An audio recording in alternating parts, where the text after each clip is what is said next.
Okay, this is take one. Hopefully it goes well. My name is Nolan. I am a fourth-year economics student at Western. I'm currently finishing up a couple extra credits this summer, and hopefully I'll be all graduated when the fall comes around. I just wanted to quickly say thank you to you, Jordan. I really appreciate your teaching style and the way that you approach, teaching us. I've taken a lot of economics courses, and I can promise you that this has been the most enjoyable for me. I think it definitely gives us a really good taste of the real world, and so I can appreciate where you're coming from. And I just wanted to let you know to keep up the good work, so thank you. Now, just to dive into kind of what we're talking about in terms of the assignment question, I did quite a bit of research on the current situation with the war and kind of trying to understand why Putin wanted to invade Ukraine. And the first things that really stood out to me were, the landlocked distribution of, Russia. Even though it has a lot of coastal area, a lot of it's frozen over. So, they were forced to build a ton of pipelines that, obviously go in towards the EU. And a lot of those pipelines obviously go through Ukraine. And so when Ukraine separated from the Soviet Union a long time ago, they were faced with transportation costs of running the oil or crude through those pipelines. And then also back in 2010, Ukraine found, a large amount of natural gas supplies as well, which is obviously why, Russia is, interested in taking over the territory. And so, basically what this has done, the war between the two countries, as it's created a pretty large supply shock, given, Russia supplies 12.1% of the global supply of crude. Obviously, with, other countries refusing to buy that crude, it will drive up the price of oil in the market. Now, whether that's WCS in Canada, WTI, or even Brent crude, which was trading at $10 a day back in COVID, to now $120 per barrel a day, amidst the Ukraine and Russia war. So what this is doing is it's obviously driving up energy prices.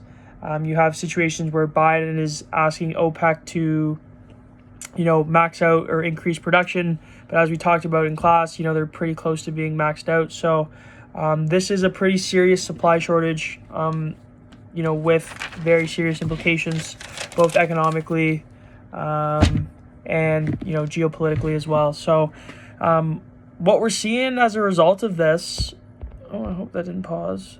What we're seeing as a result of this is increased inflation. So the U.S. CPI came out last Friday, is up a total of 8.6%. Core inflation's up 6.2%. When you break that down a little more, you see energy prices up 3.9%, oil prices up 4.1%, food prices increased, transport prices also increased, obviously due to its reliance on crude and oil and gas. And then even we're seeing the housing market with record increases. It's up 0.6% month over month, which is the most since March 2004 in the United States. And so this is really forcing the central banks now to step up and kind of, act on these economic issues. So the European Central Bank announced that they were going to be increasing rates by 25 basis points, which is the most since 2011 as well. Also followed by, the Fed, Bank of Canada as well, also planning on raising interest rates. And, this can have a rippling effect through the economy. Now, unfortunately, if the war continues, I think we're going to see it's going to become a lot increasingly difficult to have a soft landing with respect to a recession or even stagflation. I think that, if the war continues, there'll be an continued increase in oil prices. I think there will be an increased, tension in the supply chain, transportation costs, and unfortunately, food shortages, increase in food prices. I think a lot of people are going to really suffer, the longer that this war plays out. When I look, more domestically at the United States and Canada, I see a lot more, investment in infrastructure and manufacturing and industry. I think the U.S. has realized, how vulnerable they can be to the current supply chain that they are kind of standing on. And so, I expect a lot of industry to move back to North America. And in doing so, I hope that it creates a lot of jobs, especially for low-income individuals. And with that being said, I think that the labor market might not get hit quite as hard as, the rest of the economy if there is a recession, fingers crossed. But at the end of the day, I think the EU is going to be the one that's going to be hit the hardest just by, continued rise in energy prices, and just the lack of supply. So fingers crossed that, we'll be able to turn things around.